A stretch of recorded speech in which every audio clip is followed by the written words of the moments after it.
Hello everyone, I'm Alex at Vending Machine Support. In this video, I'm going to show you how you can test your dollar bill acceptor and your coin changer independently from each other on a Dixie Narco 501E, 276E, or 600E drink vending machine using the S2D control board.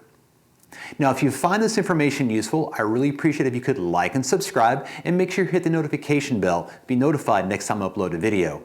Also, be sure to check the description below for any affiliate links I might have that allow you to support the channel at no extra cost to you. With that being said, let's get started.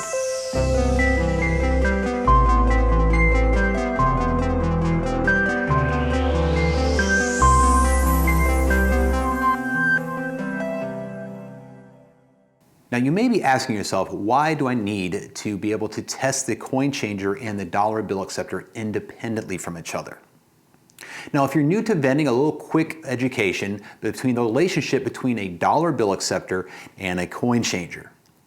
Now a coin changer accepts nickels, dimes, quarters, and sometimes dollar coins to establish the credit, as well as a dollar bill acceptor will accept ones, fives, tens, 20s, whatever it's programmed to.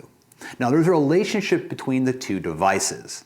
The coin changer pays back change to the customer from an over-credit situation. For example, customer puts in $1 into your vending machine and you have a product for 50 cents. When they get their product, the customer is expecting to get back that 50 cents credit back to them because they only bought an item that was 50 cents, so they're due back 50 cents change. That 50 cents comes from the coin changer.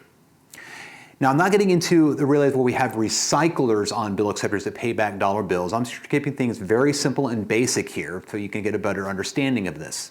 So, a dollar bill acceptor must know that there is change in the coin tubes of the coin changer in order to establish back credit or change from an overcredit situation. Now, a scenario that comes up very often when I'm helping customers is that, well, I'm having all my products in my machine are set for $1. So there's no need for me to put change in the coin changer because no one's ever going to put more than $1 in there. Well, if you're accepting change and paper notes, known as dollar bills, there is a potential for the customer to overcredit your machine. Let's take this example. Everything's set for $1 and they put in 3 quarters and 3 dimes. They will overcredit the machine by 5 cents. So there is a way for a customer to overcredit your machine. So you must have your machine prepared for that, or the machine will not allow a dollar bill acceptor to accept a dollar bill. There's ways around this, but again, we're going to keep this very simple and plain. So with that understanding how the relationship between the dollar bill acceptor and coin changer, again, the dollar bill acceptor is reliant upon the coin changer, then if there's a problem with the coin changer, then the bill acceptor won't take any bills. How do you know which one, where the problem lies? Is it really the bill acceptor doesn't want to take bills, or is it because the coin changer is not allowing the dollar bill acceptor to take bills because there's something wrong with the coin changer?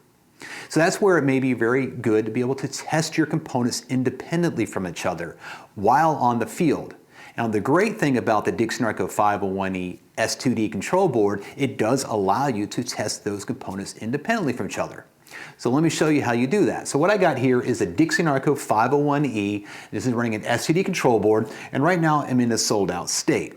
Well, someone say, well, why not just go ahead and just put money into the machine and see if it takes a bill and if it doesn't take coins? Well, great. That is always the best way to test a machine, is to act like you're a customer, to test it to make sure it's dropping drinks. But what if it's not taking a dollar bill, but it's taking coins, and I got plenty of change in my coin changer? Then the problem must be in the dollar bill acceptor. Not necessarily. The sensors in the coin tubes may not be working to detect that there's actually change in there. So this is where testing the coin changer and bill acceptor independently becomes really important. So what I'm going to do is I'm going to walk you through. We've got 2 options inside the STD control board. One is called CM, which stands for coin Mech, which is a coin Mech test, and the other one is called NA, which is note acceptance, and that is the dollar bill acceptor test. So if you see many of my other videos, you know, on a Dixie Narco 501E, we must press the service mode button on the control board. Go ahead and press that 1 time. And with that pressed, we should have HD on the display. We're going to press selection buttons 1 and 2 together at the same time until the display reads DIAG. That's short for diagnostics. So I press and hold the selection buttons 1 and 2 together at the same time, and I'm going to stop when I get to DIAG. Now once we have DIAG on the display, I'm simply going to press and hold selection button number 1 time. until it says SE on the display. Now this is selection button test. This is where you can actually test your selection buttons. I'll link to a video above that talks to you about how to test your selection buttons and replace the selection membrane. Again, that will be a link above. Now I'm going to go ahead and press and hold selection buttons 1 and 2 together at the same time until I get to CM. And then here we have CM on the display. Now this stands for coin Mech. So I've got a CoinCo 9302GX coin changer in this machine, and that is a MDB coin changer. That stands for multi-drop bus. This is the most typical protocol that most vending machines are using nowadays. Matter of fact, if you want to put a credit card reader on a vending machine, the vending machine must have the MDB protocol on it. And again, I'll link to a video above I have that talks about the whole MDB daisy chain. It might find useful. So we have MDB coin changer in there, so we need to check to see, does the control board see the coin changer as an MDB? Because the S2D control board allows you to use dumb mechs.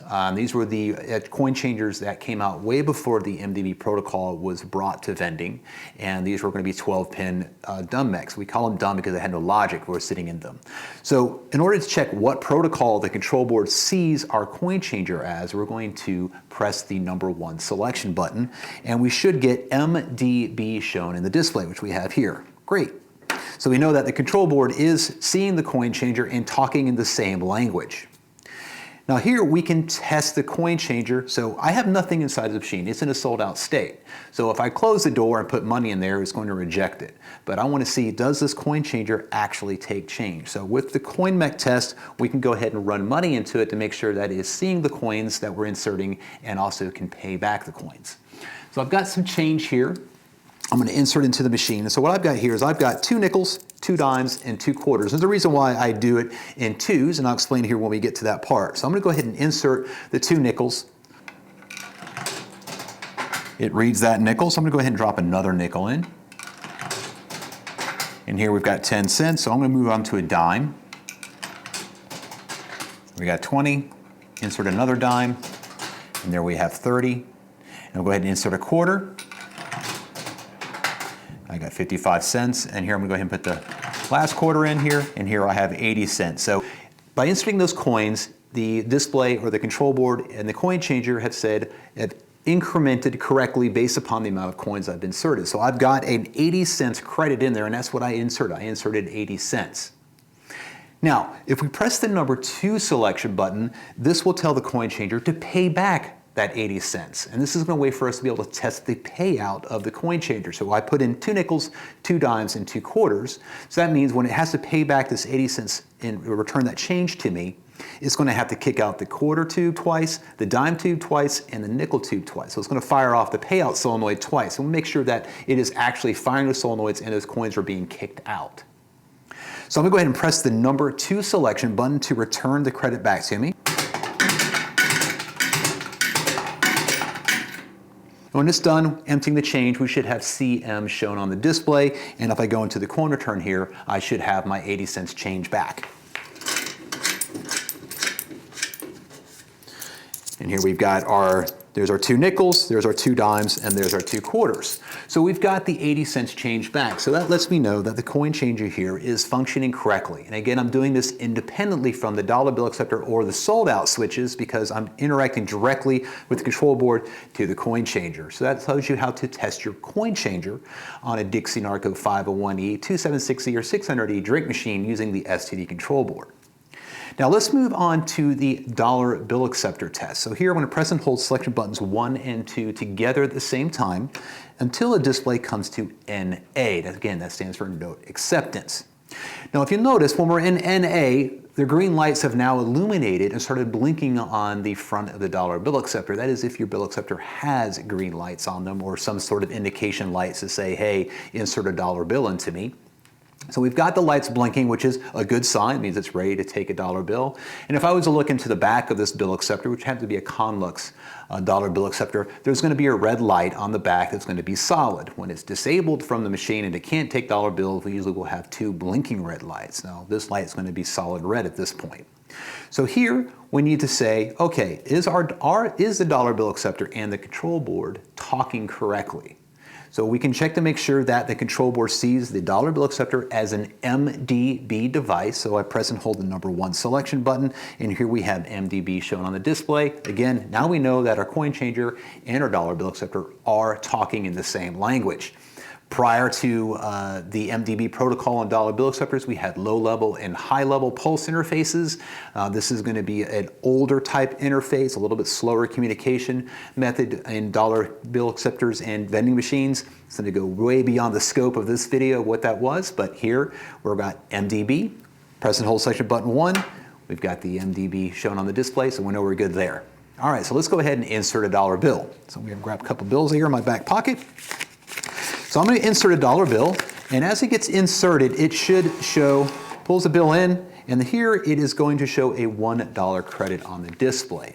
Now, if you had listened carefully, and if you've been in vending sometime, you'll know that there's some more sounds involved with the dollar bill acceptor. So here, the bill was pulled in and held in an escrow state. And what I mean by that is the dollar bill acceptor has not taken that bill and put it into the bill box, and stacked it into the bill box. Because once the bill goes into the bill box, it's unable to be returned back to the customer if they change their mind. So that's called what we have escrow or no escrow. So regardless of how you have your escrow settings set up on your drink machine, when you're in the NA test, the bill will always be held in an escrow state because we're testing the different states here in this NA test. So we have a $1 credit shown on the display, which is good because they inserted a dollar bill. Now if I press and hold the number 2 selection button, it's going to stack that bill, put it into the bill stacker, and get rid of our dollar credit. Let's make sure that's correct. There's the stack. Eventually it's going to go back to NA on the display, removing the credit, knowing that, hey, the dollar bill acceptor test did pass. Let's go ahead and test it again. Go ahead and insert the dollar bill. Gets pulled in. We should get a dollar credit in the display. Perfect. We got $1. Now if I press and hold the number 2 selection button, there's the stack, and eventually it's going to go back to NA on the display. So that shows you how you can test your dollar bill acceptor independently from the coin changer on your Dixie Narco 501E, 276E, or 600E drink vending machine using the S2D control board. Now why I keep saying S2D control board is some earlier versions of the 501 E-Series had an S2 control board that has 2 service buttons on it. They have the similar test, but on those machines you needed to tell it if you needed to be MDB or a low-level or high-level interface. On the S2D control boards, that is automatically selected. Now that you know these tests exist, what are some of the things that you can look at? Now, I've come across a lot of times where the dollar bill acceptor is not taking a bill, and the control board, when you go to the MDB, it's showing none, N-O-N-E. Other words, that the control board cannot see the dollar bill acceptor. Even though the bill acceptor is getting power, when you power up the machine, you get the whole cycling sound, but we're getting that none or an LL or an HL on the machine. Now what that usually is most of the time is either a dead dollar bill acceptor or a bad harness. So if you're getting the none or LL or HL when you come to the NA test on the coin changer, then it's most likely that control board is not talking the same language, so check the channels, which would be the harness, how it communicates from the bill acceptor to the control board. Now the same thing applies to the coin changer. If it's not talking the same language, you're going to get a different type of, you're going to get a dumb coming across the screen. If it's a dumb mech and you have an MDB in there, or none if you've got a dead coin mech. So this kind of shows you how you can really test the 2 components independently of each other to see where that problem is. It allows you to get down into a little bit more of the micro part of troubleshooting on your machine. Now, if you found this information useful, I really appreciate if you could like and subscribe, and make sure you hit the notification bell below. You'll be notified next time I upload a video. Also, be sure to check the description below for any affiliate links I might have. This will allow you to support the channel at no extra cost to you. Until then, I'll see you in the next video. Take care.